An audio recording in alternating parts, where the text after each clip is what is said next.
Good morning, good afternoon, good evening, depending on where you are. Welcome to this episode of Trade Winds, where we will talk about a deal that has been floating around for quite a long time. A trade agreement between the four countries of Mercosur, Brazil, Argentina, Uruguay, and Paraguay, and the European Union, the 27 members of the European Union. My name is Cecilia Malmström. I am a non-resident senior fellow at Peterson Institute for International Economics in Washington, D.C. These negotiations were launched in 2000 and have been taking different pauses before it was finally concluded in June 2019. And since then, it has not been ratified by the political leaders in the EU, so it's not in force. Why is that so, and what can we do about it? And in order to discuss this, I have two fantastic guests. Belén Gracia, who is a PhD candidate at the Maastricht University in the Netherlands at the Faculty of Law. She's a trade lawyer and a former negotiator for the Argentinian government, and she was involved in the EU-Mercosur negotiations.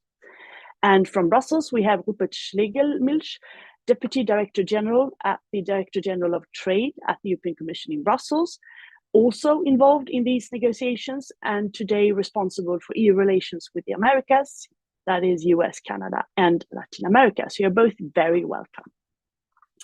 So the EU-Mercosur saga is a long story. Current trade relations are based on an inter-regional framework, a cooperation agreement from 1999. And negotiations on a regional trade agreement started in 2000. They went on, but they took several pauses. Then talks were relaunched again in 2016 with new updated market offers, and negotiators started to meet on a very regular basis to try to find common ground and on regular intervals, both on a civil servant level, but also on a ministerial level. So finally, negotiations were concluded in June 2019 for a trade and investment agreement. And at that time, the EU was the Mercosur country's #1 trading partner and investing partner as well. I think that has changed slightly.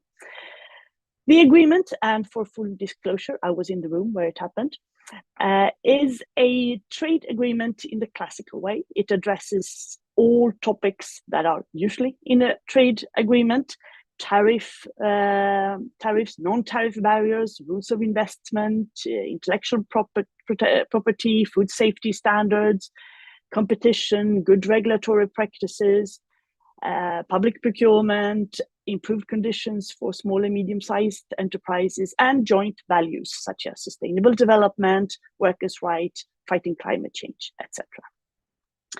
So, to the great joy and exhaustion, it was concluded, but it has never been ratified. It always takes a lot of time before an agreement is concluded and it enters into force. It has to be translated in several languages in the European Union.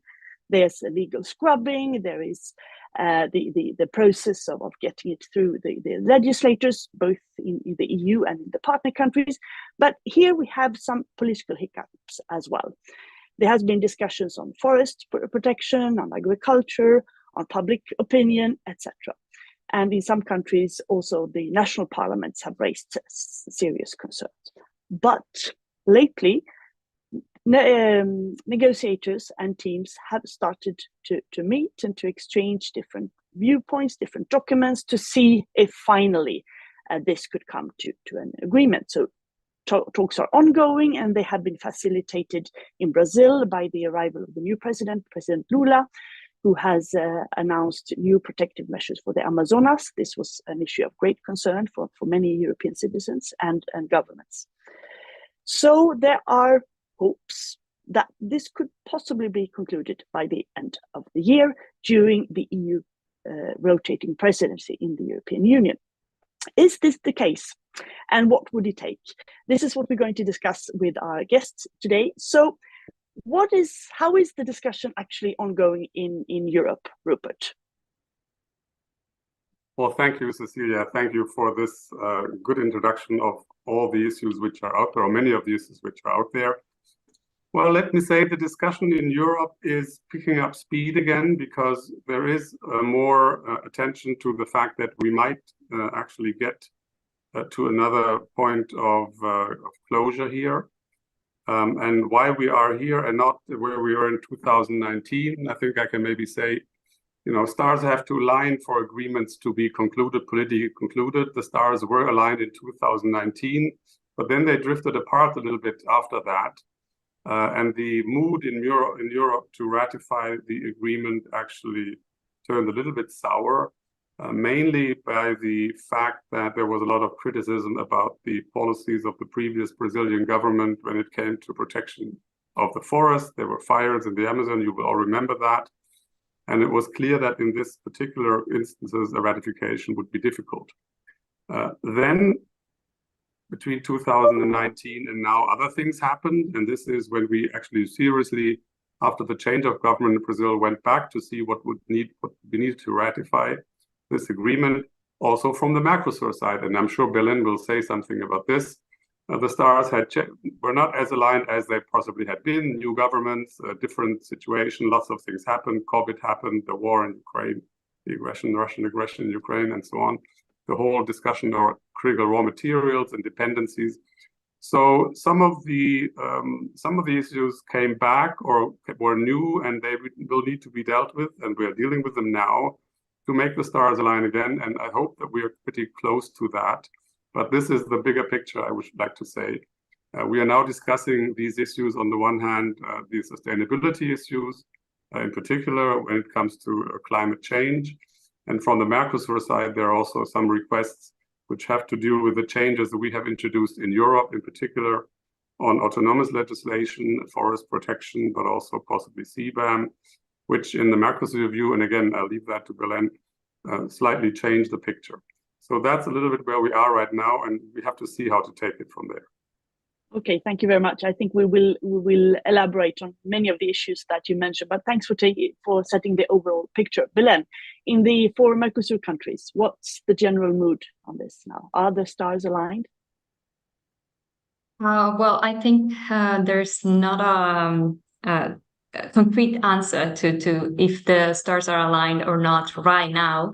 There were in 2019, as Rupert said, and not only from the willingness, also there was political alignment in Mercosur countries that made possible for the negotiations to be concluded at that time, and also inside Mercosur for many measures to advance. And actually, that was the year where Mercosur countries signed many internal agreements that were motivated by the negotiations with the EU, which was very beneficial for Mercosur countries. So it's the issue of not signing the agreement really by the end of 2019 was a kind of a missed opportunity, let's say, at the time. And there is also a political component. I mean, there were changes in government in the region, mainly in the governments of Argentina and Brazil. So those changes, I think we expected that some issues were going to be rediscussed or reopened, at least in light of these political changes. And we cannot forget the heat of the pandemic, right? That also created an unfortunate scenario from an economic perspective in our countries, which also somehow interfere, of course, in these negotiations or in the possibility for these of the agreement to be signed before 2023, right? And now we are in a similar position. There are elections coming in Argentina. We're going to talk about this a little bit more, I think. But there's also uncertainty in that sense. But from what I heard, that there are also there is also a positive view from Mercosur countries that it is possible to finally conclude and sign the agreement by the end of the year. It is true, as Rupert mentioned, that there are certain issues that have been reopened, and that started by the proposal of the additional instrument on trade and sustainable development by the EU. which opened the door for Mercosur countries to actually propose the same in relation to other topics that are important for the region, like public procurement, and the issue of the unilateral measures taken by the EU regarding trade and sustainable development, or trade and sustainability, that are a current concern for Mercosur countries. But I think we are also going to talk about this a little bit more. So I think there is hope, but these issues have to be addressed, and I think the expectations also have to be addressed in this regard. And if more issues continue to be opened, the less likely is that we have an agreement, right, by the end of the year. Okay, thank you very much. So it would seem natural to have a trade agreement between the European Union and the Mercosur countries. I mean, there are strong historical ties, there is a cultural community and a lot of exchanges, both in the past and in the future. So how I said earlier that the trade relations now are based on a very old framework of a cooperation agreement from 1999, and then individual EU countries have trade agreements, of course, with this. How is the trade looking today without the trade agreement, and what extra benefits would a trade agreement bring to the different regions? Robert, do you want to start?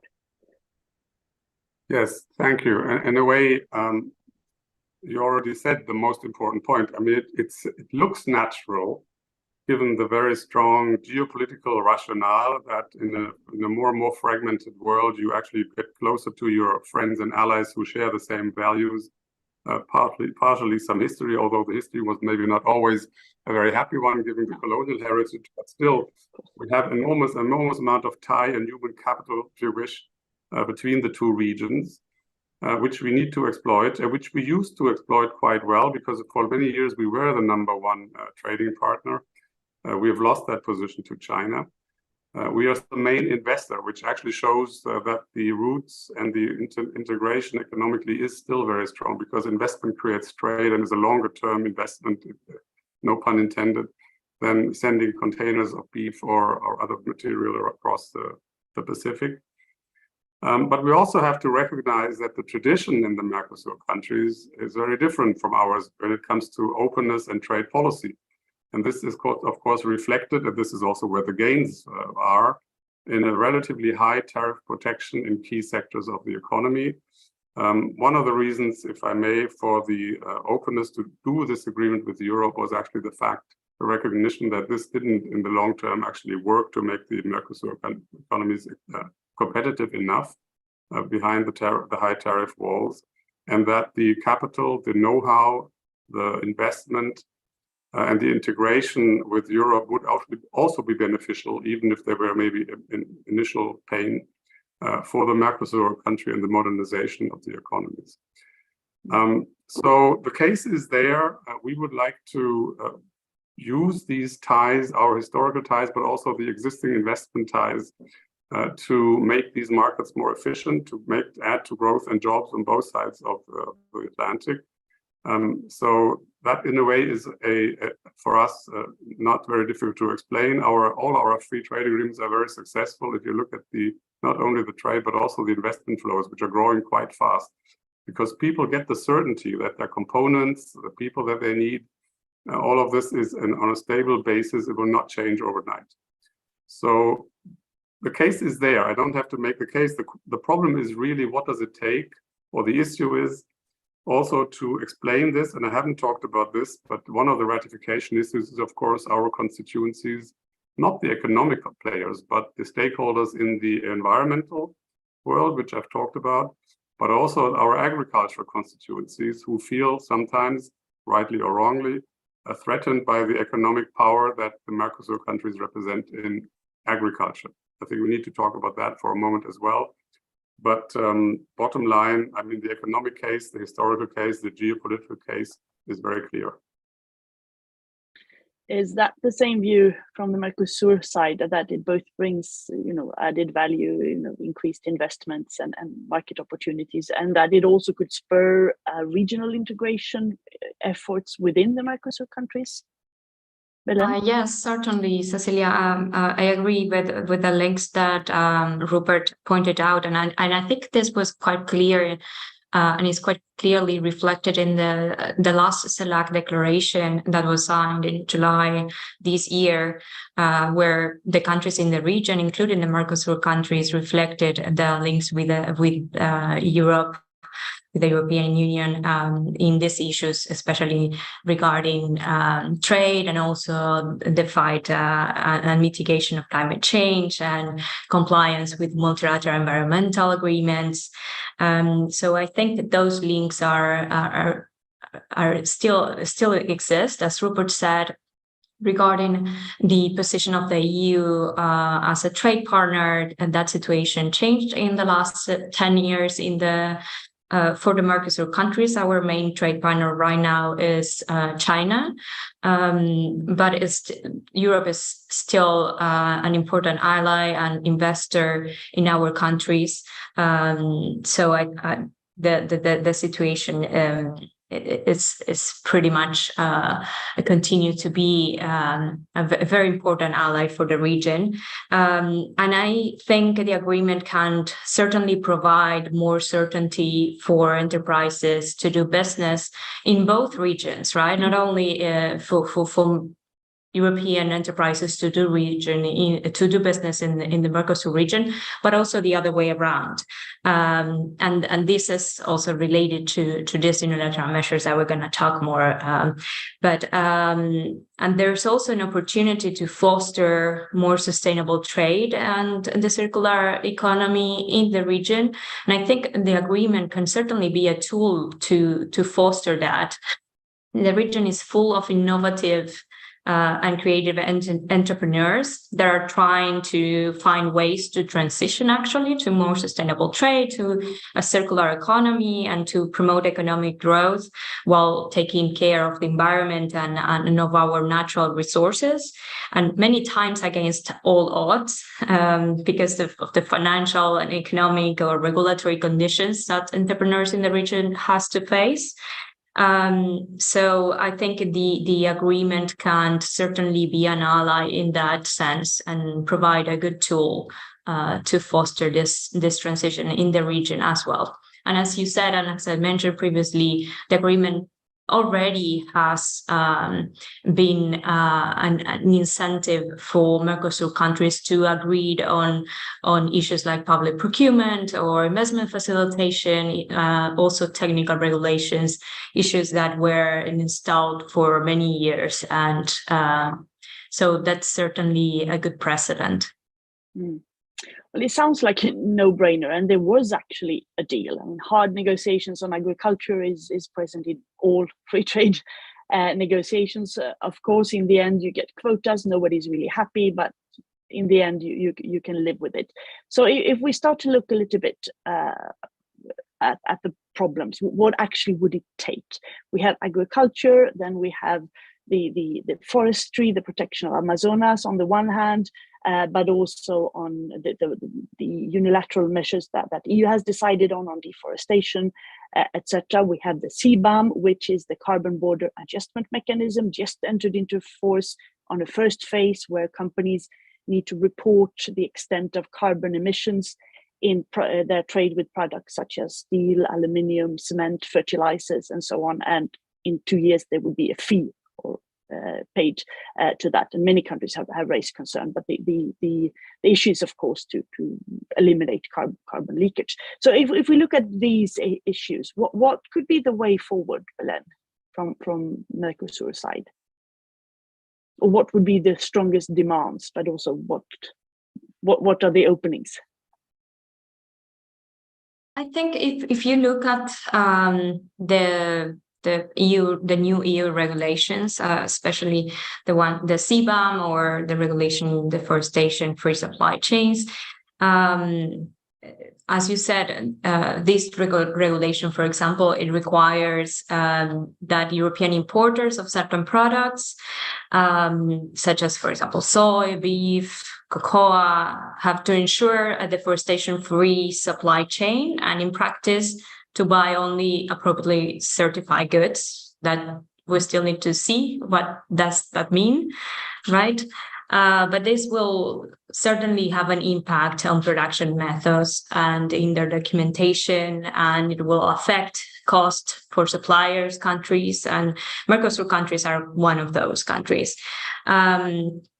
And the issue, at least my take, is that from the Mercosur side, is that the additional instrument proposed by the European Union does not really address these concerns.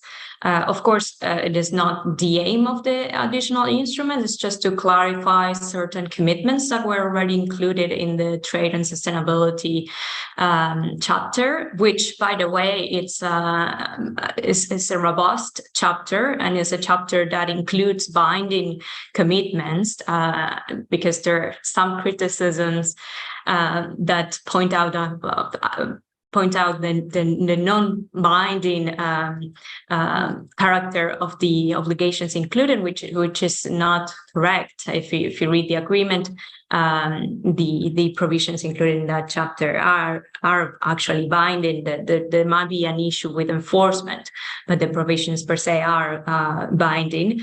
But the problem, I think, of these unilateral regulations, mainly for exporting companies, but also from importing companies on the EU side, it's the barrier to trade that these regulations are going to create, right? Even more for exporting in developing countries that don't have the support or the resources to adjust to be able to comply with these measures. And even more if you take into account subsidies from the EU side to the agricultural sector. So the moral of the story is that unilateral measures are the issue, or more, perhaps better to say, the consequence of unilateral measures will be the issue. I mean, all of us, including Mercosur countries, agree with the objective and the aim of these measures to tackle deforestation, to combat climate change, to protect the environment for future generations. There is no issue with the aim of these regulations per se. There is clearly a difference between the policies in Mercosur countries previously with the Bolsonaro administration, where there was denial of the deforestation and even the aggravation of the deforestation problem. But nowadays, the problem is not denied, and the importance of addressing the issue is recognized, not only from a national policy perspective in Brazil, but also regionally in the region. There was a declaration recently signed in the region for the protection of the Amazonas. There is a project ongoing for the Inter-American Development Bank to support that transition as well. But as I said, the objective of the measures are not an issue here. The question is how to do it. And even when the motives are the correct ones, the interest of preserving the environment for future generations, as I said, are at the heart. But the way to do it should be through multilateral or at least plurilateral measures. And that's what the Mercosur countries are putting forward as well. I'm very much aware of the critics that these positions might entail. The difficulty in reaching agreement at the multilateral level is not something that we can deny, right?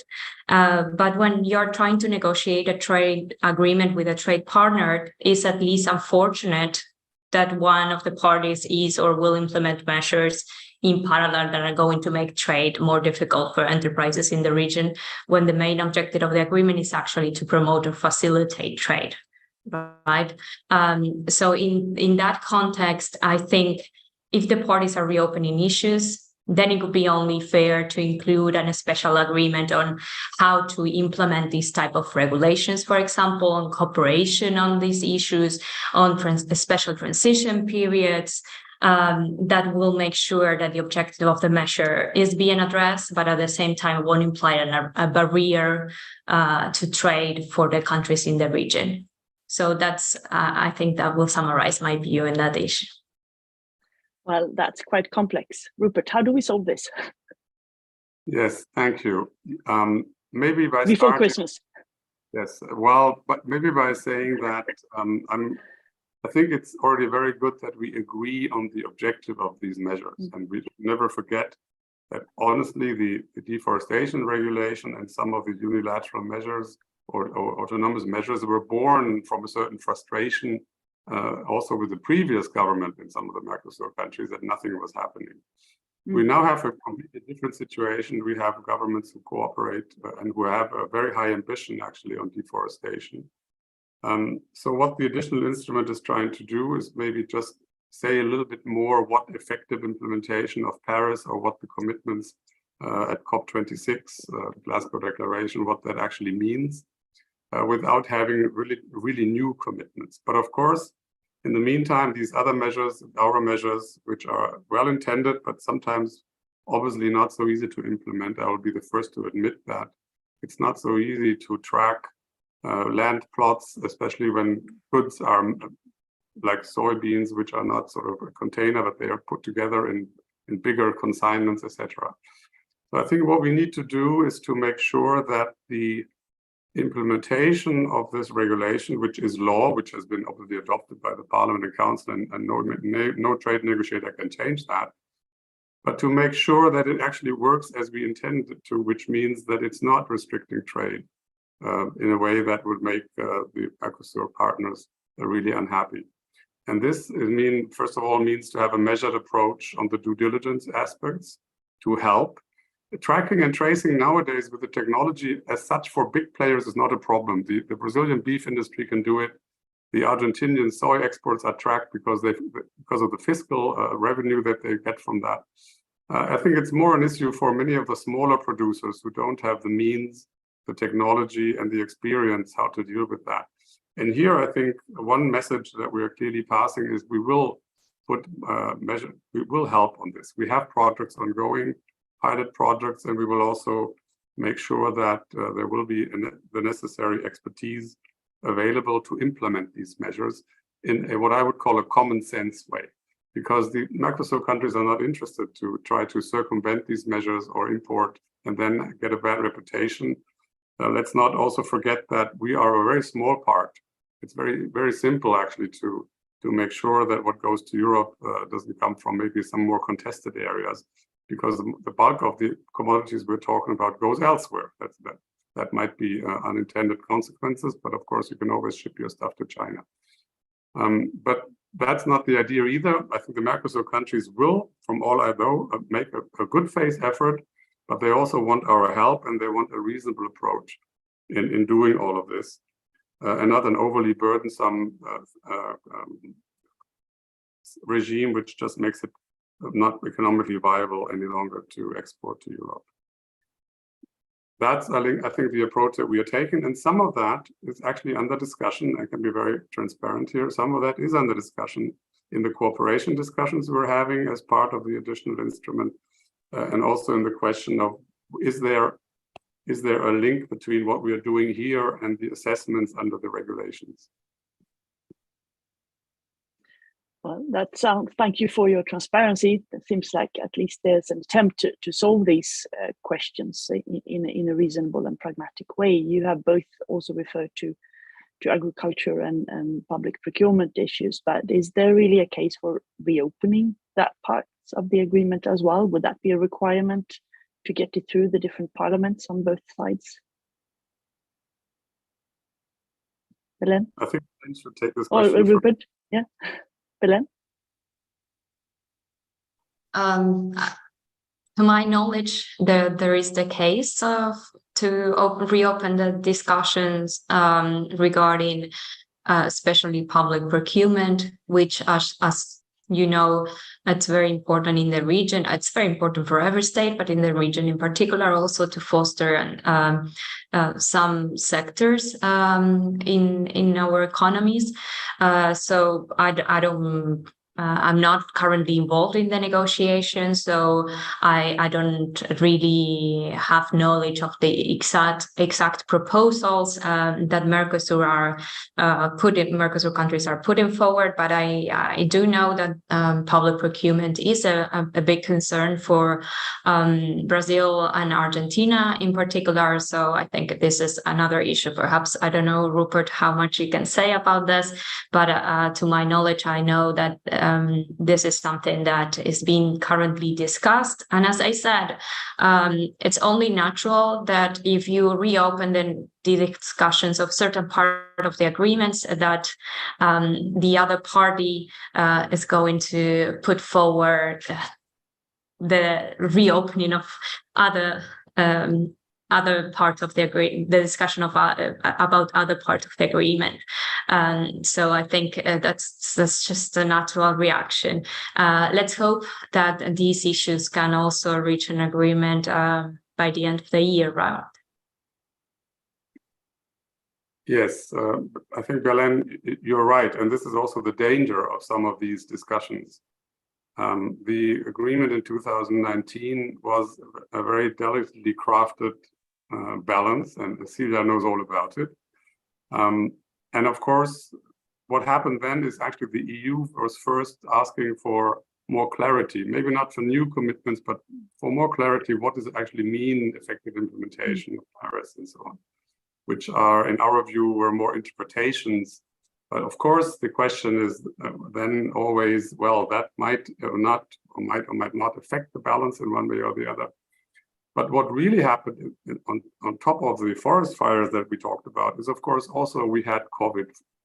And COVID showed that the national health systems had really a big problem to get material things that were needed in such a crisis. We all remember that even the EU was playing with export restrictions with the idea at the time. So one of the reasons, and this is public knowledge, I mean, President Lula has been very clear that he wants a free hand to make sure that a strong health sector is being built up in Brazil. And I think Argentina is echoing these calls. Mm-hmm. That might mean that in the health sector, for example, the possibility to help the sector by public commissions is under discussion. It's been said publicly, and of course the Brazilian negotiators have followed up on this.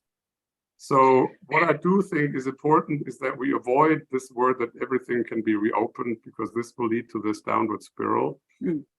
So I don't like the word reopening. I would really talk about, surgical adjustments to really take into account what happened between 2019 and 2023, and the fact that the US used the Defense Production Act in the COVID crisis. We were also stressed to make sure that we have ventilators and masks. I think that's something that we can that resonates also with us. So we're not necessarily saying this is maybe not an argument that we can discuss. No, obviously, I'm not asking you to negotiate publicly here now, but it is true that the last year's events, both on COVID, but also the realization of the acute climate threat, has made everybody aware of how can we move forward. And also politics do matter. I mean, we have had changes in Brazil with the new president who has engaged a lot in the forest protection. We will somehow have changes next week in Argentina as well. There's a president election there as well. There are several European elections coming up. Recently in the Netherlands, for instance, very, very soon, and this is also a country where and this is also very public news, that there has been a lot of concerns raised there. And then, of course, we have the fact that both Brazil and lately Argentina have joined the BRICS association as well. So how will this somehow play in, or do you think it can be contained within the sort of discussions of smaller adjustment and interpretations and clarifications, together with a closer cooperation on how to commit and how to fulfill the forest and other commitments? Will there be a change, whoever wins in Argentina next Wednesday, Belén? Maybe Mercosur has not been the top of the agenda in the election campaign, not from what I've seen at least. Yeah, that's a big question mark, right? Because what are the candidates' trade policy aspirations? It's a big question mark. It's not very clear. But in the last presidential debate that took place this last Sunday, actually, some issues were raised regarding the possible trade policy that the candidates will implement. So on the one hand, you have Milei, right, which it's proposing a real and radical change in Argentina's foreign policy in particular, and is also proposing a limit or restriction in the relations with Brazil and China, which will certainly not be good for Argentina's economy and not for regional integration. And I think there might be a misunderstanding on how foreign policy works in relation with trade policy in particular, because for example, in terms of Brazil, the dependency of Argentina's and Brazil's markets and industries, it's very important in the region, especially for certain sectors like the automotive sector, and also the repercussions that this might have in Mercosur is not good for regional integration and certainly not for the agreement. And regarding China, is a disregard of the relevance that China has for the agriculture sector, also the mining sector, and some investments in the region. But I do think that there's possibility of moderation. I do think that many of these statements are part of the political campaign that due to the current coalition that Milei is forming with former President Macri and part of Macri's political party, I think there is possibility of moderation of these type of statements and reconsideration of what a possible foreign trade policy might mean. On the other hand, you have the current Ministry of Economy, Sergio Massa, and there is certainly uncertainty in how trade policy will look if Massa wins the elections. There's a possibility of preserving the status quo, right? And right now in Argentina, we all know that we have a managed trade policy with many import restrictions and certain non-tariff barriers as well. But you can also have a moderate version, very similar to the policy we had at the beginning of Nestor Kirchner presidency in the 2000s, and an economic policy closer to the former Ministry of Economy, Labañas. So it could really is a question mark. And in Argentina, trade policy is very much dependent of monetary policy. So we will have to see as well what is the path that the future president takes in relation to monetary policy. I also would like to say that in Argentina, the one of the main concerns right now regarding the presidential election are the social policies. And what is going to happen with certain social conquers that the country achieved in the last decade, especially regarding women's rights and LGBTQ plus community rights. So this is something that will really make a huge impact in the election, and I think is something that we need to consider when analyzing, especially the relation and the close relationship between addressing the poverty issue with the economic measures that the future president might take, right? Regarding the agreement, I will say that there is possibility and there's hope of that either candidate might go for the agreement. if moderate positions are taken. The current government is negotiating, is part of the team that is negotiating the agreement, and President Fernandez has stated the aim to conclude it. So let's hope that there's good news, no matter which candidate will win the elections this Sunday. Okay, thank you very much for that. There was also a question from the audience on the Argentina situation, so you clarified that. Rupert, of course, I don't ask you to speculate about elections in every member country. We will see what happens there. But we also have, and we know we have elections on the 9th of June to the European Parliament. And in the end, what happens, if there is an agreement, it has to be voted also in the European Parliament.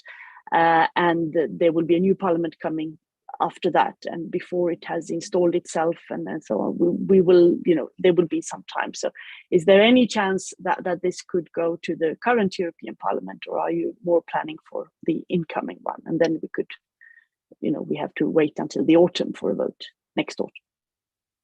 Yes, thank you, Cecilia. Well, I can also take up, I think this question is also in the chat represented. So if we are hoping to finish our present discussions by the end of the Brazilian pro tempore presidency, the 5th of or 6th of December, then it will be very hard to make this parliament, honestly, because as you said yourself, it has to be translation, legal scrubbing. Legal scrubbing is basically done, except maybe for the additional instrument, but it will still very difficult, especially since the parliament, as you know, when the elections are in June, they will not necessarily take up a controversial, complex issue like this in 2 or 3 months. It will take maybe more time. So I think we can safely assume, or relatively safely assume, unless some miracle happens, that this will be for the next parliament.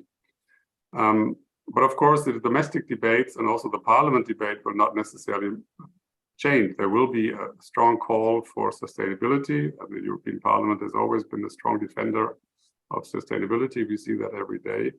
There will be also calls, which I haven't talked about yet, which was quite relevant on the labor side, especially again under the past Brazilian government, which dismantled some of the labor rights.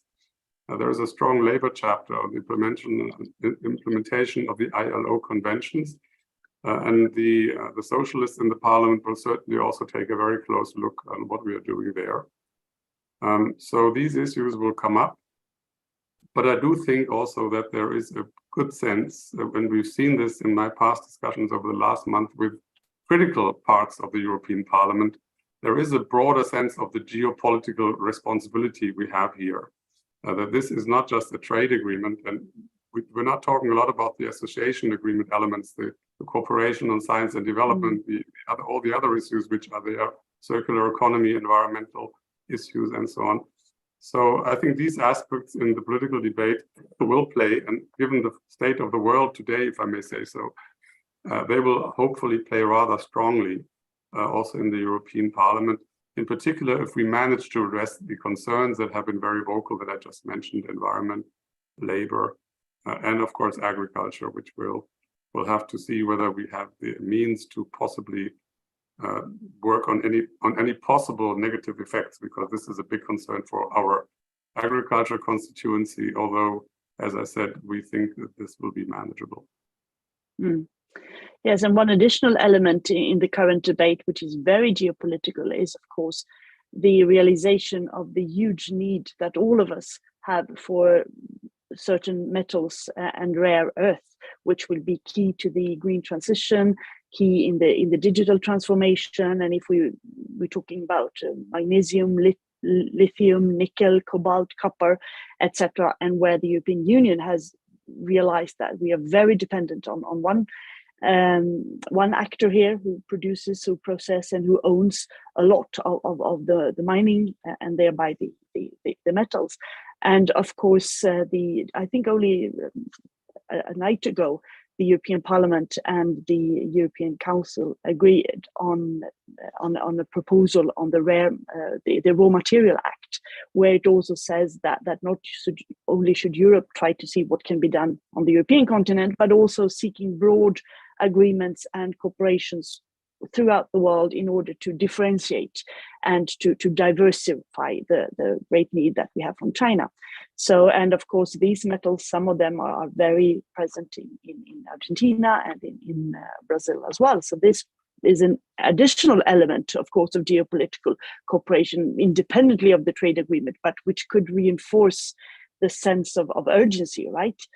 So is this something that is being discussed between negotiators and the conversations? Rupert, maybe from the European side first.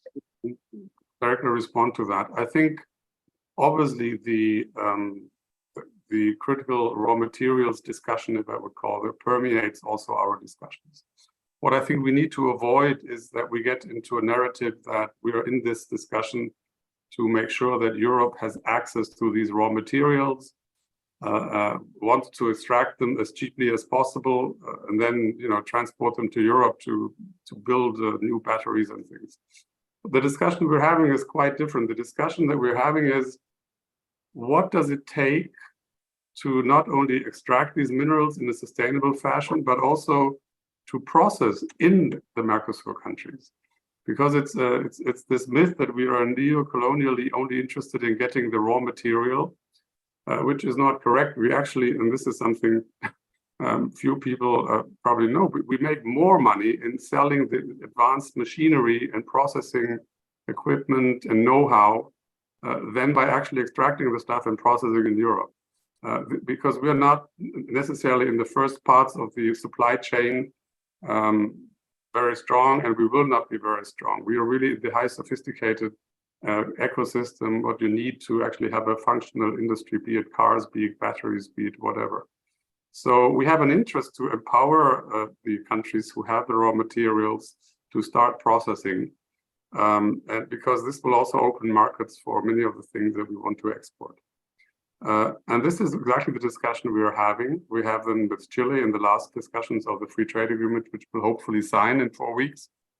But we also have, or whenever it is, a couple of months, and that we're also having here. So there's a lot of discussion going on the supply chain overall and the cooperation that we can do.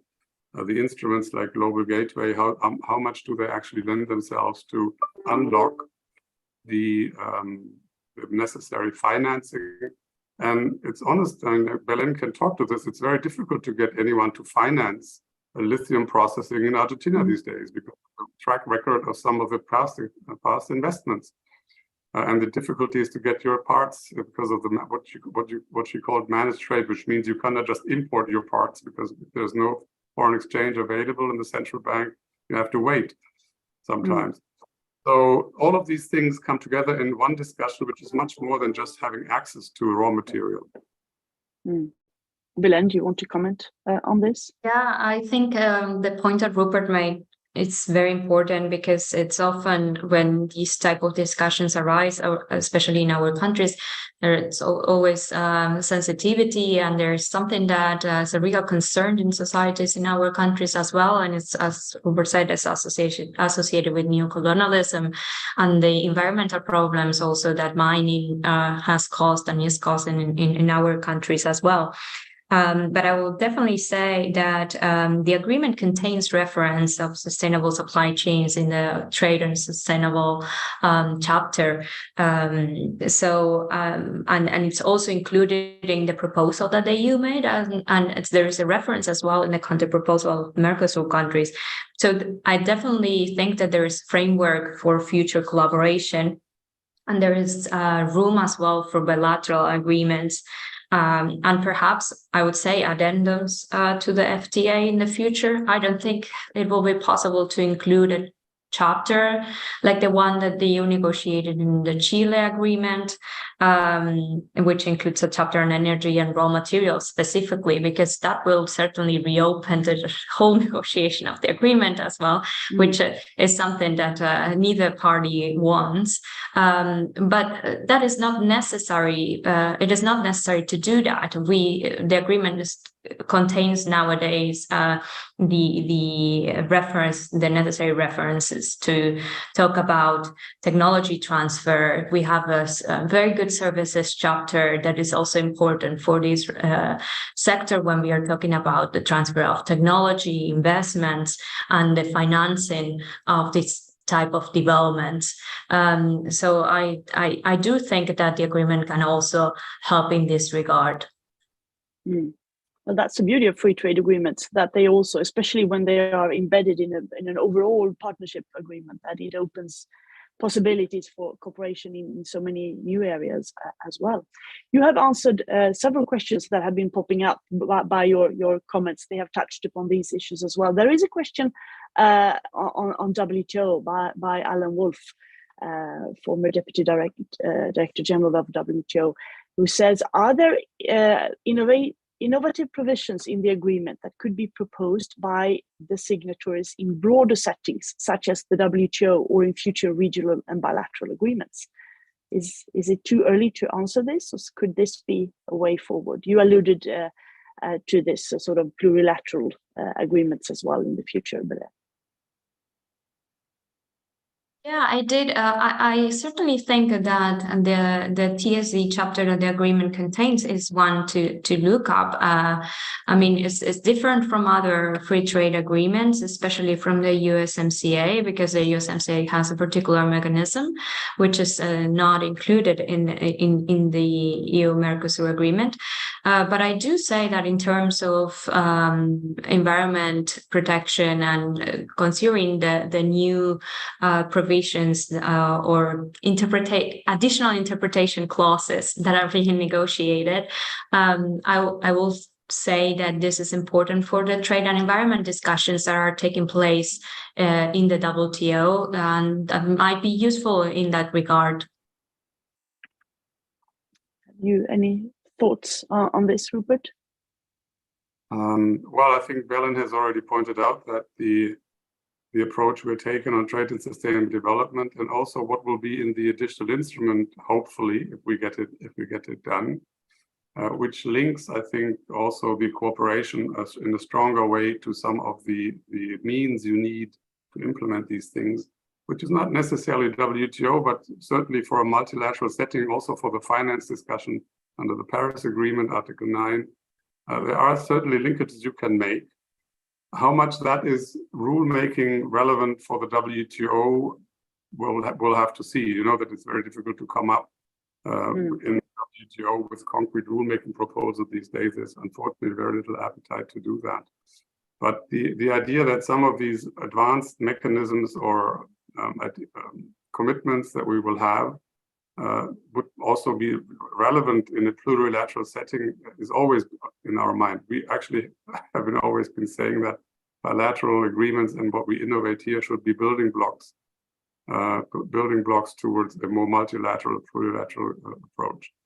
But there is no, if I may, there is no real innovation on some of the pending issues in the WTO, like subsidies. Of course, we have the usual state-owned enterprise. Some of these provisions which are there, which will also be, I think, useful to have in the WTO, worked out more. But I think I'll stop here. Yeah, well, unfortunately, I mean, if WTO were stronger at this moment, of course, but in the meantime, trying to find ways that are WTO compatible and a bit innovative could possibly set the tone for other agreements later. There are also questions on EU political leadership, and just to remind those who do not follow European politics every day, that it is a rotating presidency. So a country leads for 6 months and leads all the discussions within the council. And right now it is the Spanish presidency, and of course the Spanish presidency has a very strong motivation to try to conclude this as soon as possible, and also the links and the contacts and so on. And they will be succeeded by next year by the Belgians as well. And there's close contact between the different presidencies to make sure that it's seamless when they take it over. But as Rupert also said, in June, there is a parliamentary election. So all member states vote in the parliamentary election in Europe. And before that, of course, the European Parliament, they go on campaign quite early next spring. So there is a momentum right now to see if it can be done. And even if we do conclude by the end of the year, it's not certain that it will be ratified in the European Parliament. It's not likely. And also then, of course, all the 4 parliaments in Mercosur,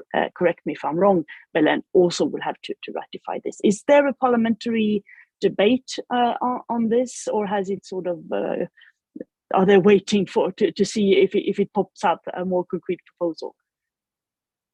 There is no currently parliamentary debate in our congresses, as far as I know. There has been some debates, especially in 2019, when we signed, concluded, the agreement, but not now.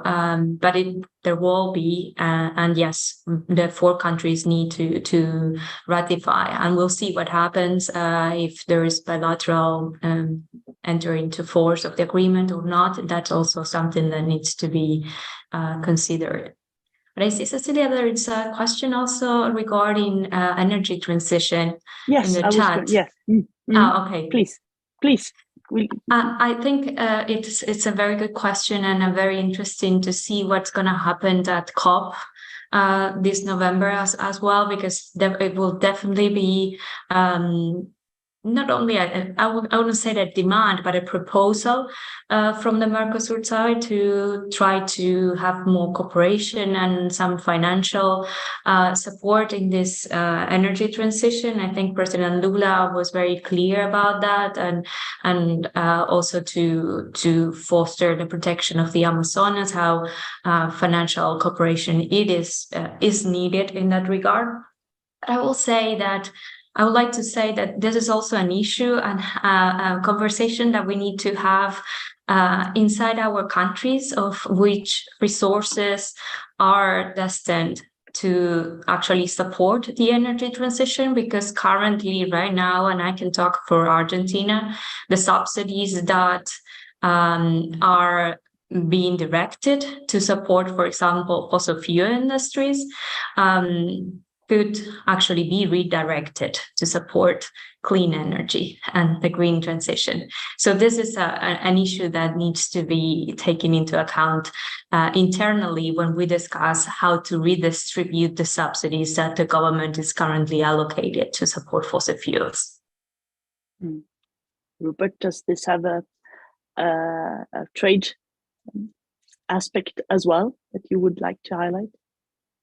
Well, I think I can only echo what Belén has said. I think we see an enormous potential for the green transition, not only by acquiring or having better access and more cooperation on issues like lithium, but also the green hydrogen development in the region is very important for us. We would like to be part of that. And we do think that we have a certain complementarity, because the transition needs money, financing, but it also needs know-how and technology. Both of that is something where we could probably do better on the European side. But the agreement will have all kinds of cooperations, work streams coming up, including in the energy sector, which will be fostered and will be enhanced by what we're trying to, in the case that we have this agreement. I think that's very clear. Well, so there's clearly a case for increased cooperation between the different partners, both in general in the green transition and in so many other of the challenges, but also to try to get this agreement done. I do not want to underestimate the difficulties. We know that they are there. Some of them are real. Some of them are political in that sense.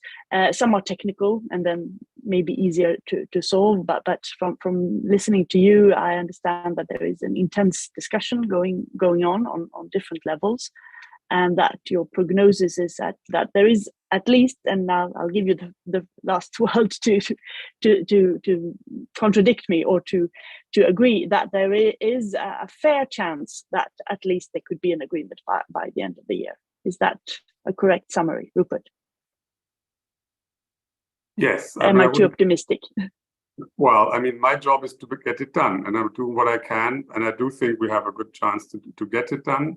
But I won't underestimate also all the politics that we have discussed, of course, can makes our life sometimes also difficult. So we are doing our best, and I think the same, if I may speak for my colleagues in the negotiating teams of Mercosur, we're really trying to see what we can squeeze out in the last couple of weeks now in order to make it happen. Belén? Yes, and I could say that it's important to have in mind the need to moderate the expectations from both sides to be able to have an agreement by the end of the year. I do think that it's important to have an agreement by the end of the year because as we've discussed, it will be more difficult taking into account the political changes, and both from the Mercosur and the European side. So yeah, there's a clear possibility, and let's hope that both regions take it this time. Thank you very much, Belén Gracia, Rupert Schlegelmilch. Thank you so much for your openness, your transparency, and your bold approach to this. Let's see what happens. Thank you for participating and sharing this. Thank you to all of you who have listened, and have a nice afternoon, morning, or evening. Bye-bye. Thank you for inviting us. A pleasure.